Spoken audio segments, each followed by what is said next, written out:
निंदक।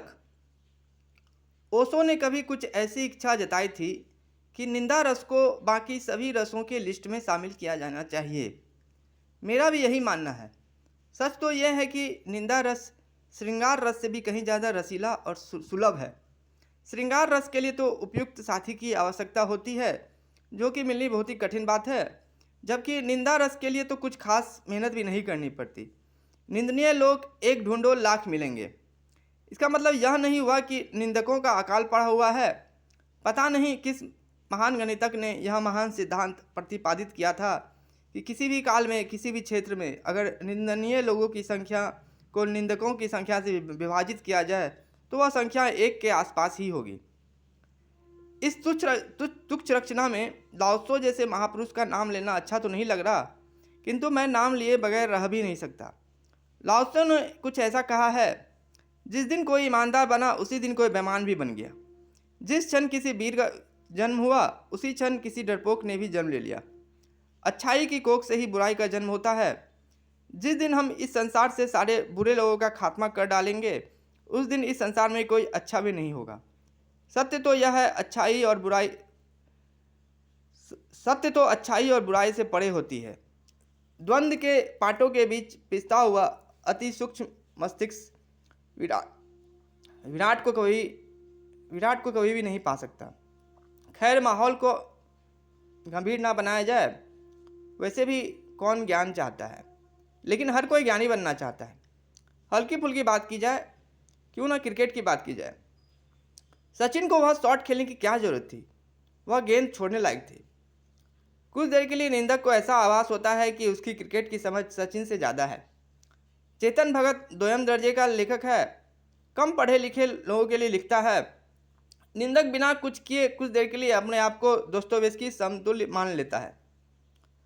खुदा सही सलामत है उबाऊ पुस्तक है, वो मज़ा नहीं आता जो तारक मेहता का उल्टा चश्मा देखकर आता है। निंदा करने के लिए लॉजिक की कोई आवश्यकता नहीं होती। लॉजिक ढूंढिएगा तो कभी निंदक नहीं बन पाइएगा। बस निंदा कर दीजिए और इसके रस का आनंद लीजिए। यह कहानी एक ऐसे ही इलॉजिकल निंदक की है। वह हर किसी की निंदा करता था। निंदा निंदा निंदा और सिर्फ निंदा ही निंदा।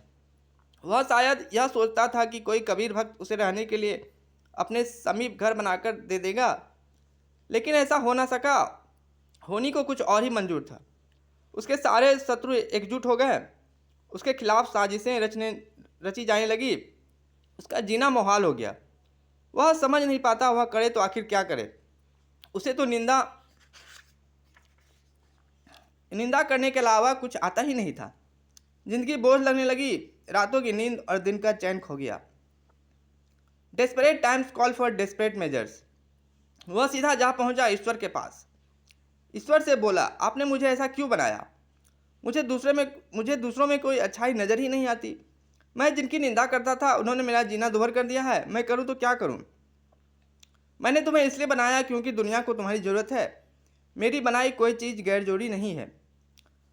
अगर संसार में कोई गैर जोड़ी नहीं है तो मैं जिसकी निंदा करता हूँ वे भी जोड़ी हैं। तो फिर निंदा और निंदक क्यों? बेहतर को बेहतरीन बनाने के लिए। तुम निंदक हो, तुम्हें बेहतरीन निंदक बनना है। तुम अभी डर डर कर निंदा करते हो। तुम ज़्यादा ताकतवर लोगों की निंदा नहीं करते। सभी की निंदा करो बिना डर और पक्षपात के।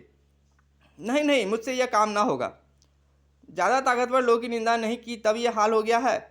ताकतवर लोगों की निंदा करता तब ना जाने क्या हाल होता। मैं अपने पद से इस्तीफा देता हूँ। आप यह काम किसी और को सौंप दें। मुझे दूसरों में सिर्फ गुण देखना सीखना है। मैं चाहता हूँ कि मैं हर किसी की सिर्फ प्रशंसा करूँ। निंदक बनना मेरे बस की बात नहीं। ठीक है, जैसी तुम्हारी मर्जी। मैं जोर जबरदस्ती तो नहीं कर सकता। तुम्हारा काम किसी और को दे दूंगा। मैं वरदान देता हूँ कि अब तुम्हें दूसरों में सिर्फ अच्छाई ही अच्छाई नजर आएंगी। भगवान, मेरे एक और सवाल का जवाब देने की कृपा करें। मुझे निंदा और आलोचना का भेद समझाएं। कोई अंतर नहीं है बस। संघर्षरत लोग निंदा करते हैं और स्थापित लोग आलोचना। जाओ वापस धरा पर लौट जाओ। निंदक धरा पर वापस लौट आया। अब उसमें आमूलचूल परिवर्तन आ गया था। ईश्वर का दिया वर कैसे ना फलीभूत होता भला। भूतपूर्व निंदक अब हर किसी के गुणों को ही देखता है। नेताओं के बारे में उसकी राय। कर्मठ लोग होते हैं, जहां आम लोग 50 की उम्र के बाद ठस पड़ जाते हैं, नेताओं पर जवानी तो 50 के बाद ही छाती है। इनमें ऊर्जा की कोई कमी नहीं होती है। डिवाइटल के विज्ञापन में इन्हें ही नजर आना चाहिए। इनके चेहरे से तो इनकी उम्र का पता ही नहीं चलता। नवनिर्वाचित अमेरिकी राष्ट्रपति की पत्नी और उनके बच्चे को देखकर क्या आप राष्ट्रपति जी के उम्र का अंदाज़ा लगा सकते हैं? चापलूसों के बारे में उसकी राय। अहम शून्य लोग होते हैं, तरक्की पाने के लिए कुछ भी कर सकते हैं। परमार्थी लोग हैं, खुद के लिए थोड़े ही करते हैं, अपने परिवार और बच्चे की बेहतरी के लिए करते हैं।